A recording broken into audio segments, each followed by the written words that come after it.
Look at this equation. We've been taught since childhood that an investment of exactly 8 hours in bed strictly equals 100% energy recovery. You know the routine.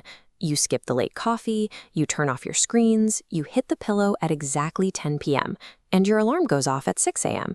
Yet you wake up feeling like you spent the night wrestling a bear.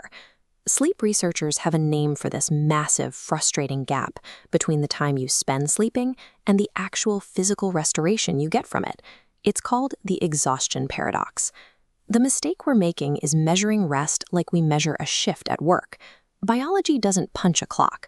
Assuming your body is healing just because your eyes are shut ignores how human recovery actually functions. To fix chronic morning fatigue, we have to stop obsessing over the duration of our sleep. We need to look under the hood at the hidden biological timing mechanisms that truly dictate our rest. Most of us picture 8 hours of sleep as a flat, uninterrupted block of unconsciousness. But inside your skull, the sleeping brain is highly active, transitioning through a fluid, pulsating wave of changing states. This chart maps sleep architecture.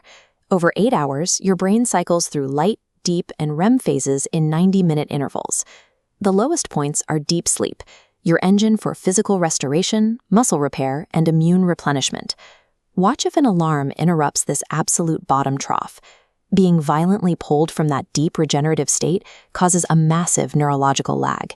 In sleep medicine, this phenomenon is known as sleep inertia. Your motor skills are impaired, your prefrontal cortex struggles to boot up, and a profound grogginess washes over you. Chemically speaking, your brain is reacting as if you stayed awake for the last 24 hours. You logged the correct duration, but because you severed the architecture at the exact wrong moment, your physiological state mimics a person who only slept for 3 hours. The alarm clock isn't the only culprit. Even if you wake up naturally, your sleep architecture might be sustaining heavy damage from the inside long before morning arrives. A street lamp outside, a shift in room temperature, or elevated stress hormones can trigger micro-awakenings.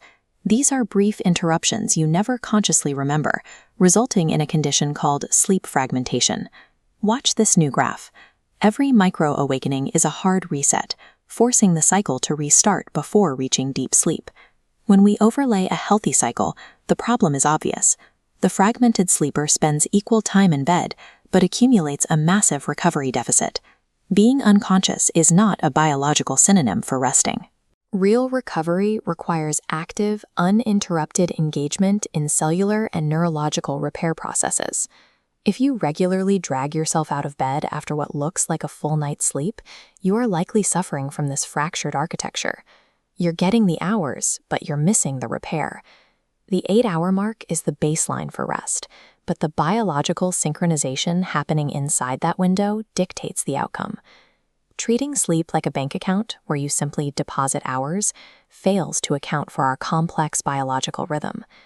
The first step to fixing this involves optimizing your morning wake-up window.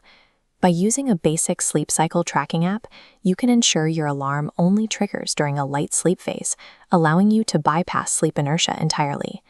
The second step involves fiercely protecting your sleep continuity. You must remove environmental triggers like light, temperature shifts, or noise, causing micro-awakenings. When diagnosing morning fatigue, the exact timing of your phases and the unbroken quality of your cycle hold just as much weight as the time you spend under the covers. Waking up refreshed happens when you successfully synchronize your behavior with your body's internal engineering.